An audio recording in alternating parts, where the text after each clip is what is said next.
to the Mayhem Summer Slam, where questionable teams bring questionable brews. For this week, we're kicking off round 1 with a modern match between Bothenheimer and Ballistic Studies. With that being said, let's check out the pod today. First, we have Fletcher on Bant Angels, a creature pile that seeks to utilize numerous angel synergies to snowball out of control and win with massive damage.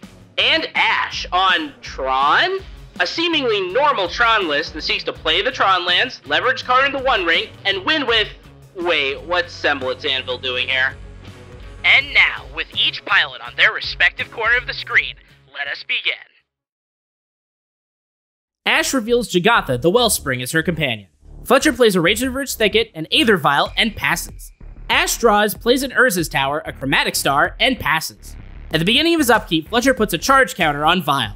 He draws, plays an Iganjo Seed of the Empire, Giada, Font of Hope, and passes. Ash draws, plays an Urza's Power Plant, and cracks Star, drawing a card and adding a green. She follows it up with Sylvan Scrying, fetching him an Urza's Mine into her hand, and passes. At the beginning of his upkeep, Fletcher puts a charge counter on Aether Vial. He draws and activates Vial, putting Bishop of Wings onto the battlefield. He moves to combat and attacks Ash with Giada. Ash takes the hit, and in his second main phase, Fletcher plays Righteous Valkyrie, entering with a +1/+1 counter through Giada, gaining 4 life through Bishop. Fletcher passes. Ash draws, plays Urza's Mine, and Semblance Anvil, exiling Grinding Station. She follows it up with Mystic Forge, and activates it, paying a life, exiling the top card of her library, and plays another Mystic Forge off the top of her library. She activates Mystic Forge, paying a life, exiling the top card of her library, and passes. At the beginning of his upkeep, Fletcher puts a charge counter on Vial. He draws and plays Youthful Valkyrie, entering with 2 +1/+1 counters through Giada, gaining 4 life through Bishop, and gaining 7 life through Righteous Valkyrie. He activates Aether Vial, putting Resplendent Angel onto the battlefield, entering with 3 +1/+1 counters through Giada, putting a +1/+1 counter on Youthful Valkyrie, gaining 4 life through Bishop, and gaining 8 through Righteous Valkyrie. He moves to combat and attacks Ash with Giada, Bishop, and Righteous Valkyrie. Ash takes the hit, and at the end of turn, Fletcher creates an Angel through Resplendent Angel, entering with 4 +1/+1 counters, putting a +1/+1 counter on Youthful Valkyrie, gaining 4 through Bishop, and gaining 10 through Righteous Valkyrie. Fletcher passes. Ash draws and activates Mystic Forge, paying a life and exiling the top card of her library, activates her other Mystic Forge, paying a life and exiling the top card of her library, and plays Boseiju, who endures. She follows it up with Ancient Stirrings, looking at the top 5, putting Mirror Retriever into her hand, the rest to the bottom, and plays the One Ring, gaining protection from everything when it enters. She activates the One Ring, drawing a card and putting a burning counter on the ring, plays Chromatic Star and Sphere off the top of her library, cracks Chromatic Sphere for a green, drawing a card, and plays Ancient Stirrings, looking at the top 5, putting Grinding Station into her hand, the rest to the bottom, and plays Grinding Station. With its ETB trigger on the stack, Ash activates Station, sacrificing Mystic Forge, milling the top 3 of her deck, untaps Station, plays Chromatic Sphere off the top of her library, a Mirror Retriever off the top of her library, and a Mirror Retriever from her hand. I can loop those with Grinding Station so to I will, yourself? So I will sack a Mirror Retriever to Grinding Station, targeting you. Oh, you'll mill me? Yes. Okay. Yeah. So, yep, and then I will buy back, I don't know, Chromatic Sphere. Doesn't matter. Then Yep. use the And switch then- the retrievers. Yep, and then I will infinitely mill you out. You got it. Alright, good game. Had a pretty explosive start there. Yeah, Like, it was, if you were it at was 30 a good clock. If you were at 30 life, I probably could have still killed you, but Yes. yeah. Combo's faster.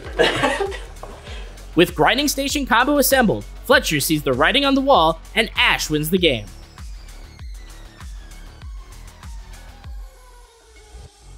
Ash reveals Jagatha as her companion and has a pre-game action, putting Gemstone Caverns onto the battlefield with a luck counter, exiling Grinding Station. Fletcher plays a Windswept Teeth and passes.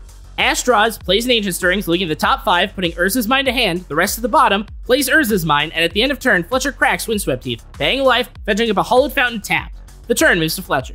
Fletcher draws, plays a Plains, and Lavinia, Azorius Renegade. Fletcher passes. Ash draws, plays Urza's Power Plant, and Semblance Anvil, exiling Mirror Retriever. Ash passes. Fletcher draws, plays a Boseiju who endures, and Skyclave Apparition, exiling Semblance Anvil when it enters. He moves to combat and attacks Ash with Lavinia. Ash takes the hit, and Fletcher passes. Ash draws, plays an Urza's Mine, and a Mystic Forge. Ash passes. Fletcher draws, plays Bishop of Wings, and moves to combat, attacking Ash with Lavinia and Skyclave. Ash takes the hit, and at the end of turn, Ash activates Forge, paying life and exiling the top card of her library. The turn moves to Ash. Ash draws and plays 2 Chromatic Stars off the top of her library, and cracks a star for a green, drawing a card.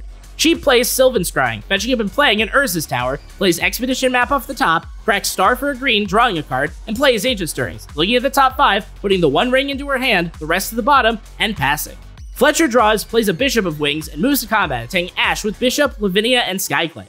Ash takes the hit, and Fletcher passes.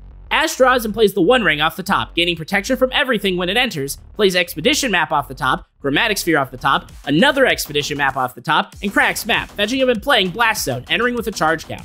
She plays Chromatic Star off the top, Expedition Map off the top, and passes. Fletcher draws and plays Resplendent Angel, gaining 8 life through Bishops, and at the end of turn, creates an Angel token through Resplendent, gaining 8 more life through Bishops.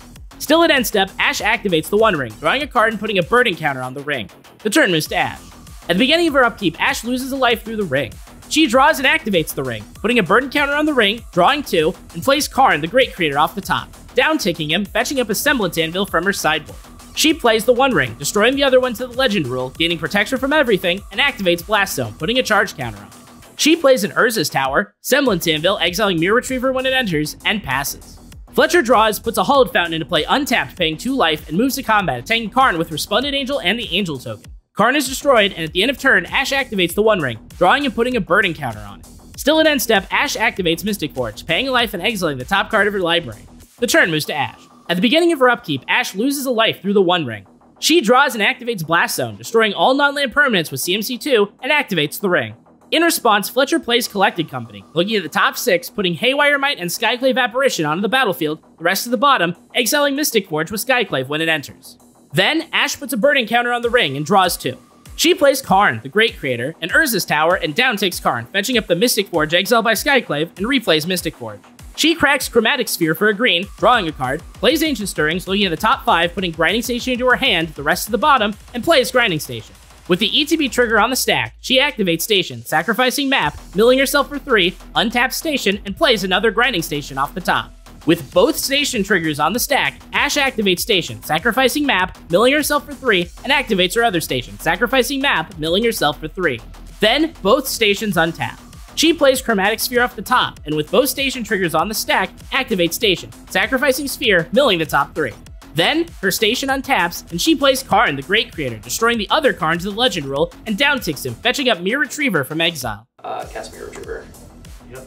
And then I have another Mirror Retriever in the yard. Yep. That's the game. Alright. Big games. Good games. Oh, the next card was Lavinia.